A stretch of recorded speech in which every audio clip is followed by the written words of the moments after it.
Hello GameDev.tv students, have you heard about the new platform? Well, on the new platform we have discussion resources and info underneath the videos. We can get a link straight from the discussion board on the forum. The videos have captions on them. The videos go up to 180. We have Unity 2D, Unity 3D, RPG, Unity Game Kit, Git Course, Blender Environment, Unreal Multiplayer, Unreal VR, How to Get a Job, Finish It, and then coming soon, Math for Games. All of this and more is going to be going onto the new platform. The whole idea of this new platform is to provide a space all owned by GameDev.tv, and it allows us to give you the best experience in time. Now, I know we're having some concerns about the value and the current subscription plan for all other Udemy users. We want to let you know that if you want any access to these courses that you already have on Udemy, just give Ben or Lucy an email and they'll send you a coupon. And everything that you see, you're getting. The courses are going to be relatively priced. Advanced courses, same thing. A little bit more than Udemy's $10 structure, but nothing more, nothing too crazy. Everything is fair, and everything is straight up honest with you guys. So, guys, if you want to know how to get any of these courses, let me or Bryant know. We can get you a link or a discount or anything, any information. We can contact Ben and Lucy and get you anything you need. Or if you just want to go ahead and buy it right now, I can give you a 10% discount right now. You're going to go into the discussions or the descriptions. Go down there, you'll find a link to any of the courses, 10% off. If for some reason it's not valid or doesn't work, just let us know. We'll get you a new one. And with all that, let's get right into the intro. Hello, ladies and gentlemen, boys and girls. Welcome to the GameDev.tv community podcast. I'm your host, KB, and I'm here today with Bryant. Today we're picking up on our game design mini-series with the player psychology. This episode is number 28. Let's get right into the podcast.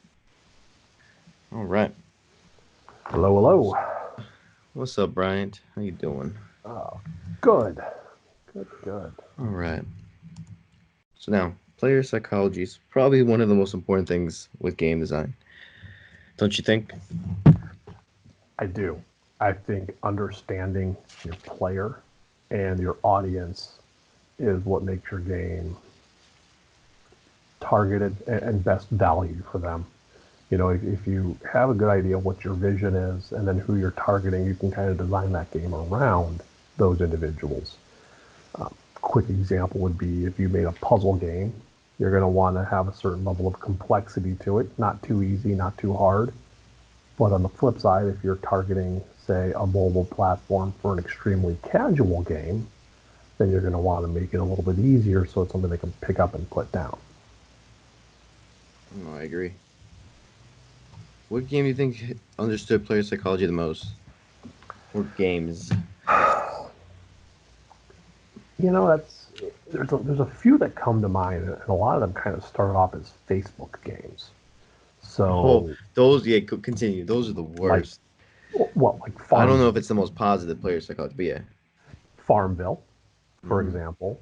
You know, they kind of have a good thing going there. And then Clash of Clans was another good one that I think understood the player psychology as well. The game was designed to not be... It was designed to be as demanding as you wanted it to be. But at the same time, those I don't want to say, you know, the word's not pay to play, right? But the pricing model made them very, you know, successful, where they could be free for whoever wanted it to be free. But if you wanted to pay money to save time, people were willing to do that. You know, the games are fun, they're engaging, but they're not too demanding. You know, other games come to mind as well. I think we can talk about Fortnite. Yeah. Is another game that really gets into the players. I mean, it's a very addictive game for a lot of people. Why do you think it's so addicting? So for me, I think it's addicting because it's the game is really fast paced and it's very it gives you a response immediately. Instant gratification is basically the game. So the loading screens are so short. Like once you're in the Right. game, everything happens so quick, which I think is one of the big reasons. Two, it's the colorfulness, the noise. Everything about the game is very responsive. So the bus makes noises when you fall, it makes noises when you land, it Right. makes noises. Everything. So you're like, all right, what's going on? Then boom, the map is big, but not. I wouldn't say it's too big. Where you No. like you can get from one side to the other. I think in like 5 minutes or less.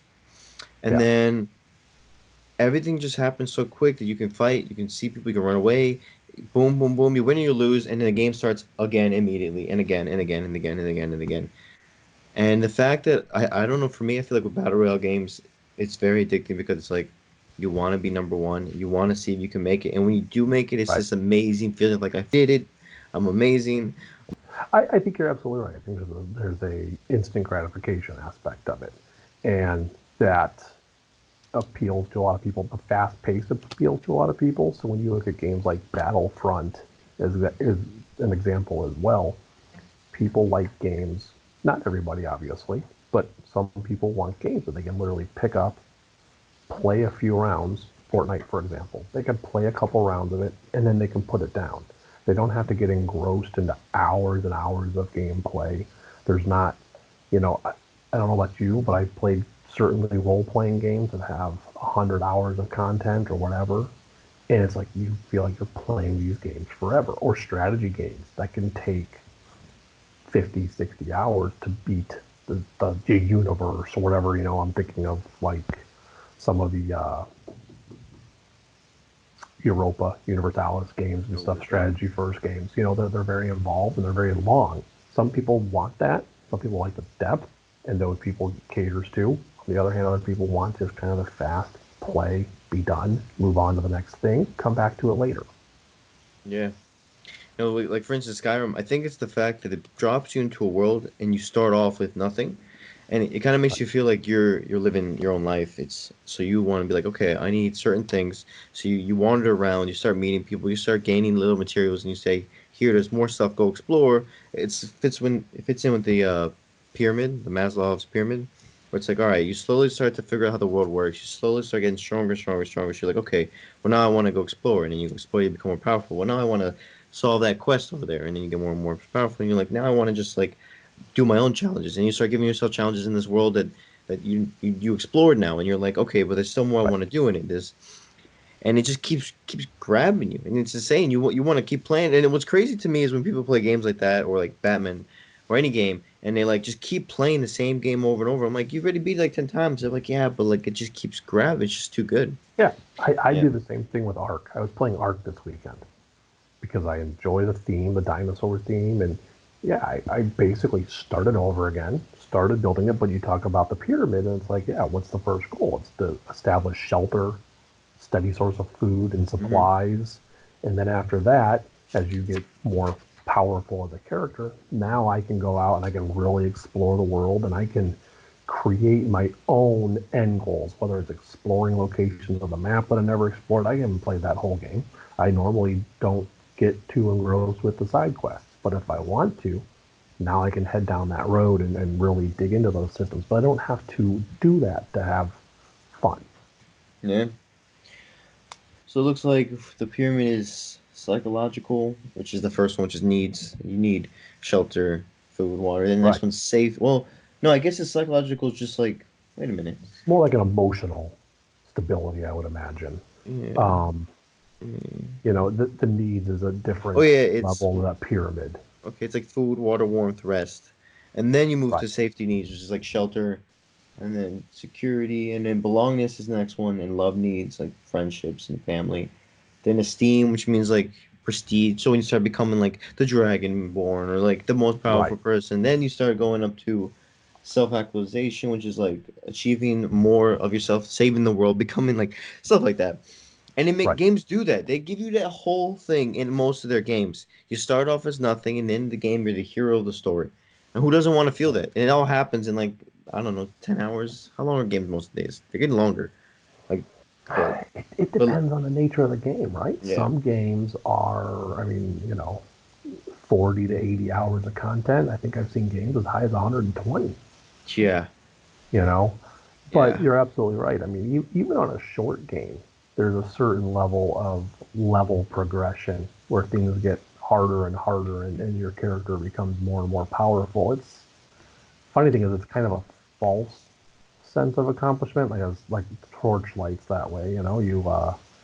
You progress through the levels, and of course you're a stronger, better player, but you also never go back, so you don't really realize how powerful you are in the end, because at the end of the day, everything has been a little bit harder at the same time. Hmm. You know, on a more open world game, you do come across the lesser. I'll go back to Ark. After you get to a certain level, you will encounter dinosaurs that are just not a challenge anymore, right? They're just, I don't care if it's a T-Rex, you can pretty much take them single-handedly without a challenge. But then there are those other dinosaurs that you still find to be a challenge to fight. Yeah. And, that creates kind of that sense of empowerment and self-actualization as you get to that level of, being better than some things, or then being to the level where it's like I can take on anything by myself. Mm, I agree. So implementing that in the next game you make or next prototype you make, or even just think about it, sketch it out, be like, how does the player move from these different levels is a great way to start understanding how you can implement that into bigger games, into your bigger projects. So Or rating, aspects of it, right? yeah, Maybe some games don't have all the levels. Like if you look at that pyramid and you kind of go to that love and belonging level, sometimes that's just the very social aspect. Like if I fall back ooh, to a Farmville or something, right? yeah, Or yeah, even a Clash of Clans. It's not about the game itself after a certain point. It's about interacting with other people on forums. yeah. Or not even that. Maybe your game that is the top, finding like that or saving that level or something like that, where it's like True. all you're trying to do is achieve the connection, and then that's it for the game. Nothing else. Or maybe even the top could be the bottom where you're just trying to survive. Like Minecraft, it's just surviving. And then Right. slowly it moves to other things, but mainly it's just surviving. Building a Right. house, living, surviving the night because the creepers come out. Did you see that? Oh, we talked about the Minecraft um, Earth, right? Was that with you or was that Yeah. Ricardo? That Yeah, was you too. we talked about that. Yeah, yeah, yeah. So that's And that's I'm cool curious to too. see how that works. That's gonna be interesting when it's implemented, and that's Right. gonna huge psycho. It's gonna be crazy because my brother pointed out, but it's gonna be funny when you just see people freaking like killing skeletons in the middle of the park, and you're like, huh, how does that happen? And it'll be weird because, But again, I they're don't going to think be it's staring at that their phone. They're bad. not going to be knowing what they're going to be doing. I understand. So there's two things to it. It's like one is you're ruining people's imagination because you're giving them this device that tells them what they're doing, and then they're out there in the like world outside, but they're on their phone still. Then you could say, well, no, it's basically what they were going to do anyways. It's just now they actually can see something, and since it's Minecraft, technically you can build whatever your imagination makes. Right. So it's gives them an actual like it brings them outside while still playing the game. And I think that's probably the number one thing that we should do in the future with all games is somehow Yep. bring it outside. Even if that means like going into a room that's like VR type built and you can like run around and walk but you're still in a room. But if you can actually start moving around like shooting people or fighting people with Right. swords, I think that'd be great because not only that'd get people with fit. Like you imagine just on that all day just like slashing a sword. I mean, you're gonna it's like we fit. You're gonna lose some weight. You're gonna be somewhat Right. fit, somewhat. I can say So, you're gonna be so the six pack. benefits to get us out of front of a television or a monitor and get us Is to outside and throw us into a little VR or an augmented reality, and then interacting with real people again. yeah, I mean yeah, there you Yeah, I mean, you're absolutely right. I mean, that's the go. benefit of the bare minimum, right? Yeah.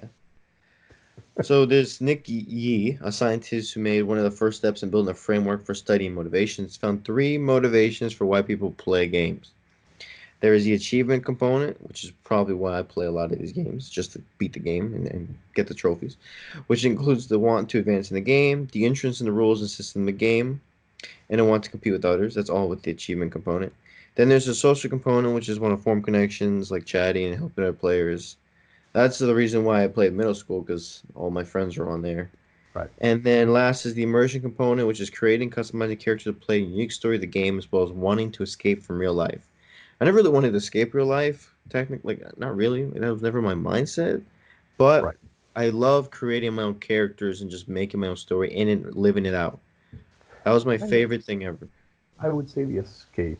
for most is probably not really an escape as much as it's probably Yeah. There are some people that an tell me they're like, imaginative world, though, yeah, you know.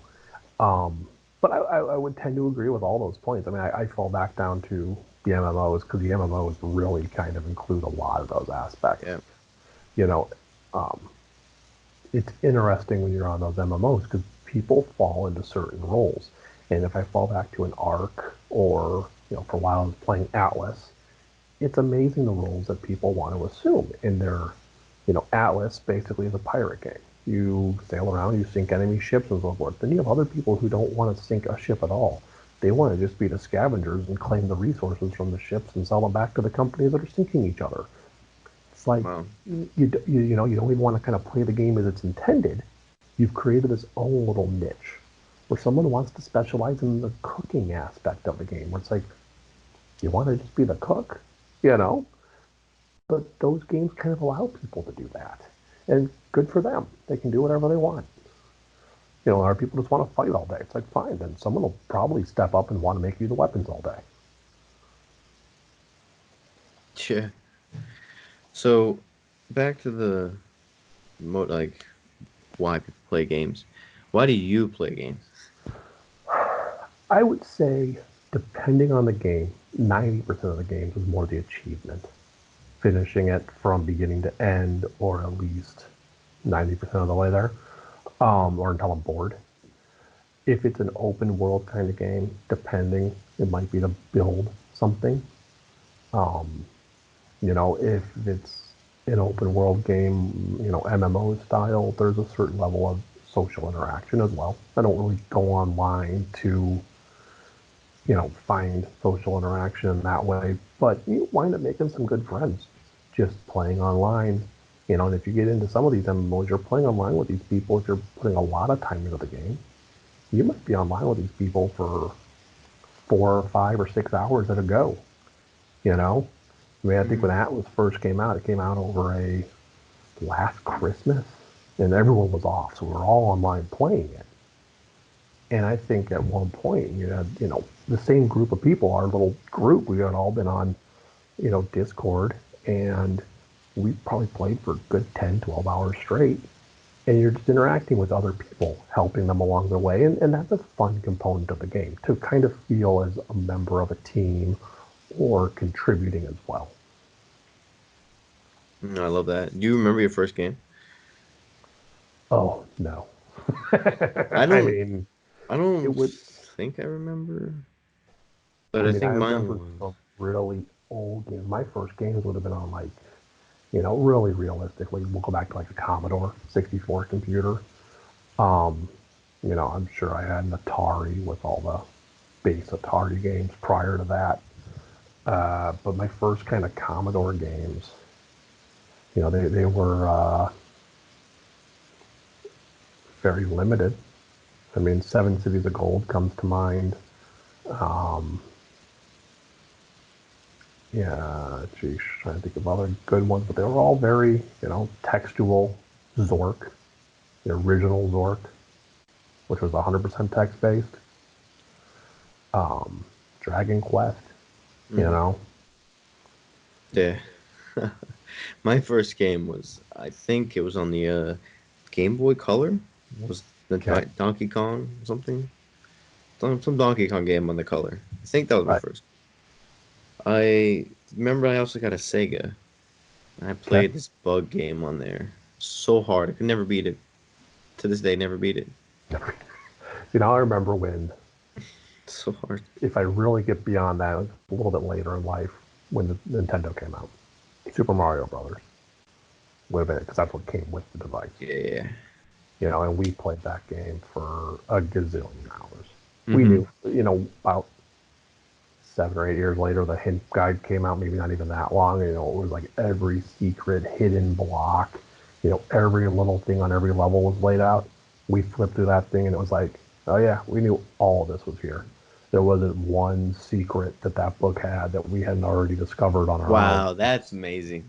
Yeah, and it's just That's random crazy. that you found them. But I mean, if you look at level design, those guys win some awards because they really made those levels to find these things like the hidden blocks. why would you find every hidden block? Well, because you jumped for a reason in that area. Whether you hit it every time or not, I'm not just running around the board jumping all day to find things, but they made it so that they could be discovered. Wow, that's impressive. Yeah, it was actually quite Yeah. fun. I remember, so I think with some of the games, it was like fun to play with, but I never got addicted to it until I started playing on the computer and I would play, there were like those roller coaster tycoon games. It was a Hmm. skateboard game where you build your own skate park. I always loved those games. Just threw me. I could spend hours and hours on those games. Hmm. And then another game that I spent hours and hours on the computer was Spider-Man, the original, like the one on the computer in PS1. Hmm. Such a good game. That's when I fell in love with video games. That's when I was like, this is what I want to do for like just play games all day. Right. And That's then why I I got want my to go outside now. yeah, and then well yeah, I was kind of like a balanced kid when I was really young. I used to go Yeah. outside and come inside, blah blah blah. But then I moved to Florida, and then I just was like games, games, games, give me games, because I felt uncomfortable. So like I felt comfortable with my games. Well, I think certain platforms like Steam Hmm. has also kind of made that easier to fulfill the game addiction, right? You can go get a new game every 3 seconds if you want. That's Where crazy. when you used to have to go to the store to get something new, or you had to pay a lot more because game prices, in my opinion, have come down. Even though I know on the console they've gone up. There's a lot of good $10 games, but Yeah. back in the day, everything was in a box and you had to pay 30, $40 for it. So it slowed down your buying new games all the time. Now people buy probably new games every week. You know, they can justify spending $10 to $15 a week for a Yeah. game, Well, they have sales now on Steam all the time, and so that too. yeah, it makes sense. I think some people, part of playing games is actually also just to experience what others created. I bought many a game that on the surface looked good and wasn't a very good game, but I don't jump back and necessarily return them all the time unless they just don't run. But You can sometimes, return games on Steam. yeah, I think well on Steam you can. I would never ever return a game on Steam. But I think you have to return it within like there's a window of time and it's pretty short, and you can't have played more than like X number of hours. It's a pretty low number of hours, like Wow, 1 hour but or that's something. cool though, because if you buy Yeah, games on the PlayStation, you buy it, it's done. right, They say it in a little small print. You're done. You bought the game, no refunds. That's all right. right. Yeah. When they used to allow you to return computer games as well when you used to buy them in store. And Well, I then they think you got can to still the do point, that. GameStop, but they don't make no money out of that. They give you like $2 yeah, for a game. Yeah. right. Well, they used to take it back, but now then after one point they kind of got to the point where they were afraid either A, you were playing it to the end and returning it, or you were copying the discs and then just returning it off, so it would kind of became a copyright issue. Oh, that So they makes stopped sense. That taking makes sense. returns. Dang, that's kind of got to go out of your way to do that. But Steam has it easy because they can just kill the game on your system. Then you just don't have access to it. Yeah, but sure, yeah, makes sense. Let's see. A robust game experience creates an entire system of limitations and freedoms, goals and rewards, challenges and joys in the player's mind. For the duration of gameplay, this new psychology replaces the player's typical real-world motivation. Game development is as much about programming the player's brain as it is about programming the game itself. Games for a lot of people become a very integral part of their identity, which I agree. Yeah. Yeah, and I think I kind of, picked up on the programming the player's brain, and that's a big part, I think, of a lot of game development, right?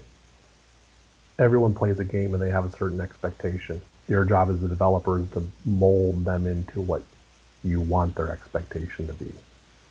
And if you create a game that gives them too much freedom, but then too restricted over on this portion of your game, they pick it up really quick. Hmm. So you have to kind of mold the vision, and some games can do that very well. Others maybe not as much. I go to a game like Call of Duty, for example. I mean, it's a simple game essentially, right? It's a first-person shooter, run around and go through the levels. But at the end of the day, it's a very targeted focus on what your goals and achievements are. It's just to get from point A to point B, kill everything along the way. And it's not, you don't have this creative aspect, and they don't really ever expect you to have it. So you don't have that expectation. A lot of other games can have a lot of creative aspects, especially like tycoon games and those kind of games. But then they seem very squashed on other parts of it where it's like it just doesn't play right. I'm trying to think of a good example off the top of my head, and nothing's coming to mind. But give me a minute. Yeah, I agree. I also love the idea about programming for players itself.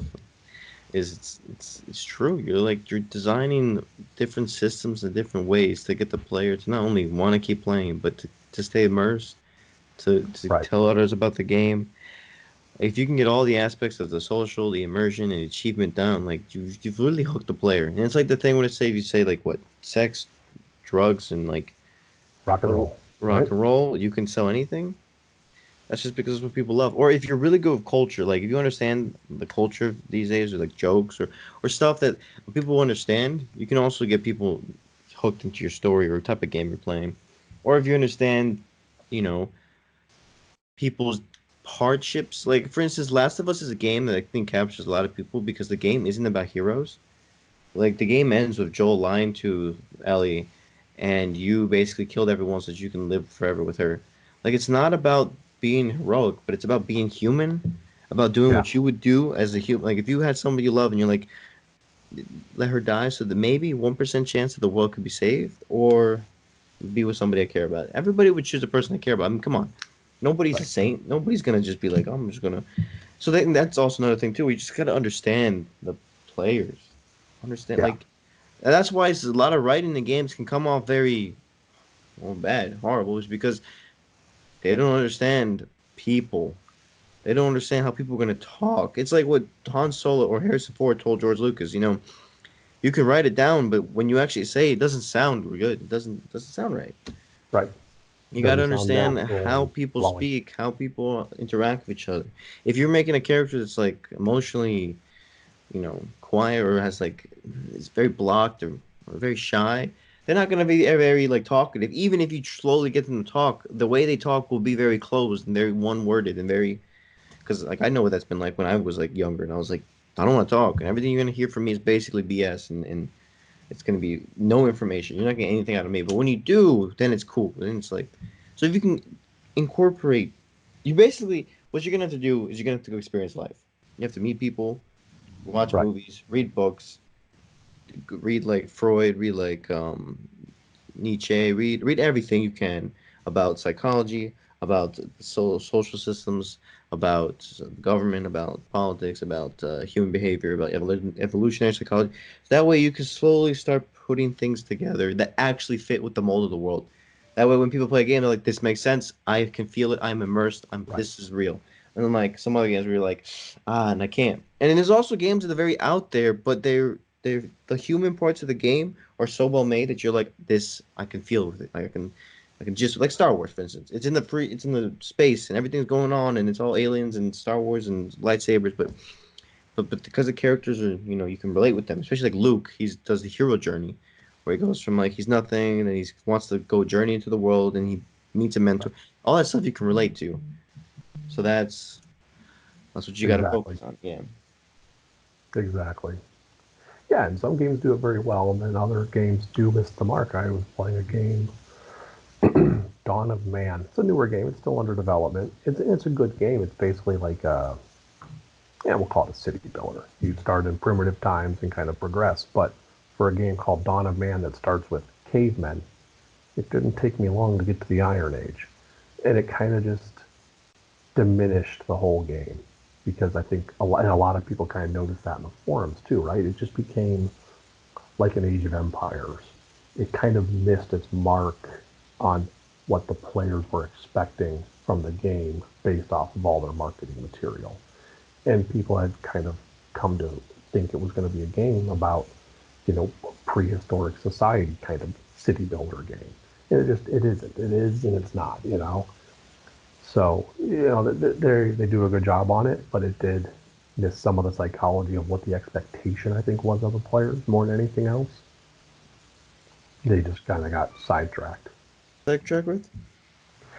I think they got sidetracked with warfare, Okay. and it became too much of every so often you'd have a wave of attackers coming after you instead of the hunter-gatherer farming aspect of a primitive society.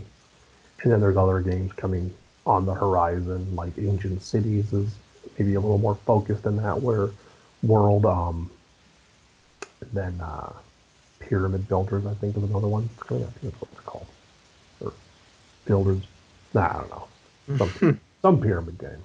I'm No, sure I if I got go to you. my Yeah. Steam account, it'd be there. But no, yeah. So let's move on. If your game design is compelling enough, your players will find themselves pursuing behaviors they would never pursue in their regular life. So, for instance, Will Wright mentioned this. He says, Will calls the interior system the mental model. The system he based off of the motivation in Sims is based on the hierarchy of needs pyramid, which Will use to structure objectives for the player. So, as we talked about before. And then Will likes to talk a lot about like mental models and schemas. So, for instance, the schema is kind of like the idea you have of the world before it gets put into a mental model, which becomes the reality of the world. And let's see, for instance, like you can do like within games, you have classification, casualty, and empathy and agency. So like empathy is like you can get, you get the players to start to feel what the characters feel, Right. make it more realistic, stuff like that. Keep in mind and follow when you think about the mental models for your game. So you have to think about player expectations. Don't limit your model to what's possible in the real world, and then take note of the roles that form in your game's community. And I like this. So there's a graph, and it says like casual players. That's usually like a bunch of casual players that just play your game. Then you got people who browse through the game, who I guess would know more about the game than most people. Who are the ones that like into the game. What's like what are this? What are these characters? When's the game coming out? DLC? When's all this happening? And you get collectors who like collect the stuff within the game, who Yep. like, and then you got the storytellers who are people who will make stories out of the game. I've seen this a lot in Star Wars Battlefront where people will record events in the game and turn into a movie. It's incredible. And then you got content creators, so it's people who actually make content out of the game itself, like most esports. They play the game, they become these professional players with the game itself. And you got webmasters, Right. which I would assume are people who basically, I guess, mod the game or something. That would probably be the other one you just mentioned. I would think too. The creators, content creators. Yeah. Well, no, because the last Um, one's tool makers, which I would think actually that's more mod. It's like 50 people only. So the graph goes up and it goes less and less people as it gets higher and higher. I yeah. think webmasters is just more Well, like, content creators are probably your Twitch players, right? yeah, that's what I was, They're yeah. creating the videos. Your webmasters, I think, are the people writing blogs and creating wikis and all of that Yeah, I stuff agree. around a game. And yeah, the pyramid gets smaller and smaller, right? You got the very casual player. They pick it Hmm. up, they play a little bit, they just kind of tool around, and then, again, it depends on the game. Some games allow that. Some games really aren't geared towards that. I agree. You know, and I've probably been in all those stages besides maybe the modder at one point or another. I've authored some wiki stuff over the years. Never created one from scratch for a game, but never got that much into a game where I want to know every aspect of it. Certain times I kind of feel like some of it should just remain a mystery, you know? Then I kind No, of fall back to like the arcs or the atlases or any of those first person shooter MMOs where it's like, or any game really, you'll see if you go on the wikis, it's like they have everything calculated out, damage per second for each weapon, and it's just like, I don't know, I don't really care that much. I just know it's better than the other one. That's all I'm caring about. mm-hmm. No, yeah, makes sense. So this is kind of like a challenge. So learn to interpret player psychology by playing your games with like your friends or family. And while playing, so for instance, if you make a prototype from Unreal, Let's do that one. You're doing Unreal, you're maybe building Escape, and you have it done. Now play with them and discover moments where you designed it to be fun. Like, let's say you put let's say you made it your own and you put tons of like objects around and you intended the player to do a certain thing and then they do something else. You're like, okay, well, why did they do that? And then they keep doing that. They keep like doing things you didn't expect. Take note of that. Take note of everything they do. Take note of what they think is fun, what's not fun, what makes them like excited, what makes them bored, stuff like that, and just write it down somewhere and keep it for further evaluation, and then post it too in the forums and the Facebook, and we'll take a look at it. Yeah, absolutely. Playtest, right? It's really what it comes down to, right? Mm-hmm. Playtest and solicit honest feedback, and if it's harsh, learn from it. Especially in the early stages, right? People tell you what's fun, what's not fun. They'll tell you where the pitfalls are, and as you're saying, if they did something different, why they did it, they'll be happy to tell you. Depending on how you design that game, maybe you didn't even foresee why they did it, but it was a more logical choice of a puzzle or whatnot. Why climb the mountain when you allowed them to walk around it? Yeah, right. Maybe you just want to just challenge yourself and you went through the whole mountain. Right? Maybe, Why, what I'm just saying, why right? not? If you made it easy enough to do it, and that was or the goal was to get them to go that route, maybe you didn't put enough natural roadblocks to force them down that route. I think of like a good example of something like that would be like a lot of the role-playing games, like The Legend of Zelda and stuff, right? You couldn't just bypass certain things. You got funneled and you had to kind of go this way to continue, whether it was a locked door or whatnot. You put that natural barrier in place. You've directed the player, but there's a lot of freedom still to move around that world. So I'm looking at stuff about like why games give us more pleasure than some other games, stuff like that, and it starts going into Flow, which I actually read the book recently. Have you read the book Flow? No, I think it's a great book, and anybody should read it if they want to understand player psychology. Because I think if you can get people into flow state, you have done the most amazing thing you can for someone. Because when you're in flow, you're essentially nothing matters. Time is just gone. Your problem's gone. Everything's gone. All your focus is complete in that task, and you feel ecstatic. You feel powerful. You feel like you can do it. And even when it's like hard, and you're like, God damn it, this sucks. You just like, let's keep going. Let's keep going. Let's keep going. So they say that one of the reasons why that happens is because if it's an activity that they can perform, it's a challenge that requires skill that they can actually complete. They feel like, oh my God, I could do this. Like again, it's instant gratification. So it's like, hey, learn how to do fighting in Super Smash Bros. And like, oh well, I'm pretty bad at it. But you get better and better and better. And then you start facing your friends, start beating them. And you're like, wow, this is great. And then once you get really good, that's when you're like flow state. Like nobody can stop you. That's what me and Call of Duty. Like I get so good where it's like, just keep going. yeah, But yeah.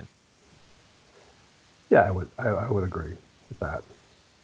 Um, Also, I think it's great for training, and this is its own thing, but training people to better at work in the real world because a lot of games is just like BS tasks. Not all of it. Like a lot of RPGs are like this. They give you a task, and you're like, why am I doing this? Why do I have to go but deliver these flowers to these people? But as a gamer, you're like, well, I got to do it. I got to do it, and then you start getting used to like doing things that are kind of like mundane. So it's like, and you also have to kind of focus. There's also some other games where it's like Call of Duty, we have to constantly focus on where people are.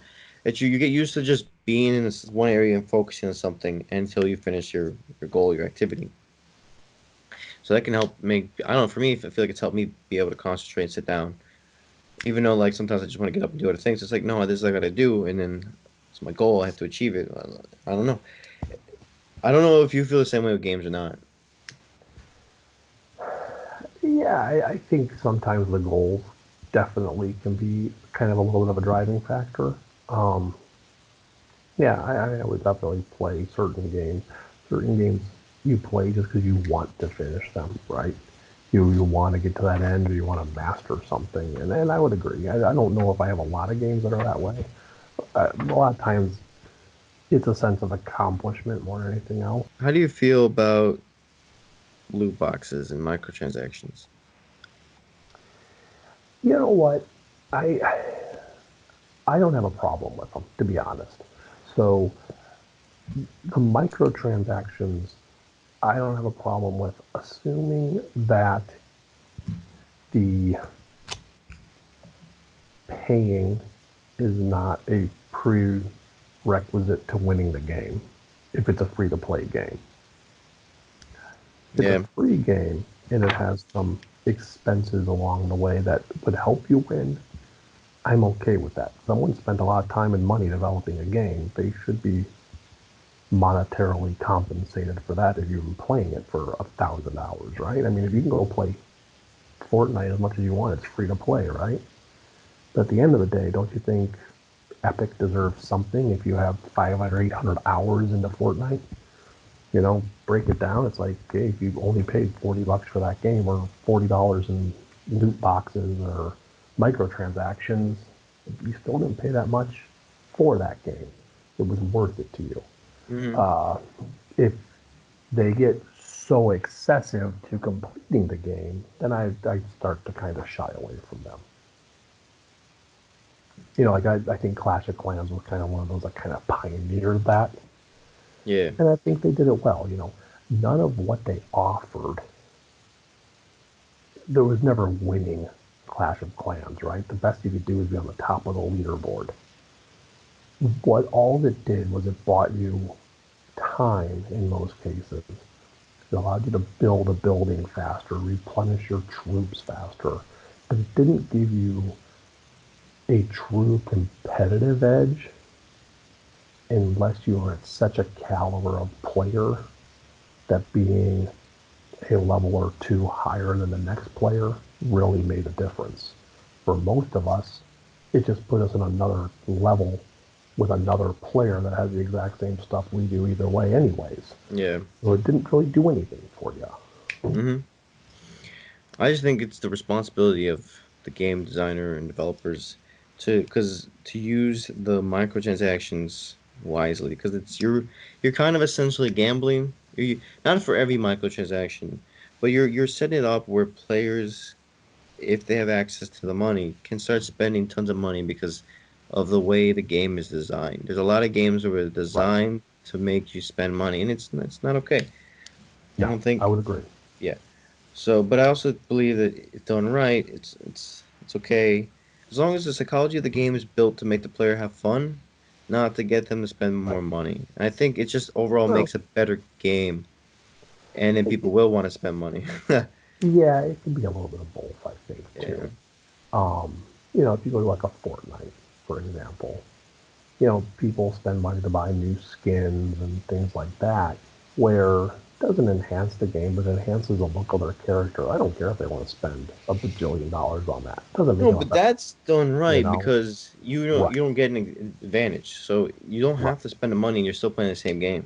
But like right, for instance, Star Wars when it first came out, it was like if you don't spend money or if you do spend money, you can be better than other players. And that's just not right. right, right. Where you can get equipment packs with better weapons Yeah. and things like that. Then that kind of, unless those are kind of a one-time use thing, then I would agree that they're kind of not appropriate. Hmm. So the game designer roles ultimately to create a product that caters for the needs, desires, and abilities of their target audience. This means to support, teach, nourish, and reward the player, to create an atmosphere where the player can feel comfortable and in control because they trust you, not to challenge them anything that they have not yet been given opportunity to prepare for. The role is to care for the player's needs, give them exciting new things to see, things to learn, skills to master, and challenges to overcome. Don't bore them with the stereotypes they've seen before. Refresh them with new concepts, new ideas, new experiences. And that's Yeah, that. That's yeah. that's the role, right? Mm-hmm. And the first thing that came to mind was that same discussion we had before about Torchlight, Mm-hmm. where towards the end, that last battle is just a bear. Yeah. And my character's not prepared. I don't know if I'll ever be prepared unless I can do 1,000 side quests. But up until that point, everything was easy. Mm-hmm. You know? Yeah. Like, ow. I Maybe the love game designer lost it there a little bit, but that's okay. yeah. I love this. It says we have to remember that we do not make games for ourselves, but we make them for the players.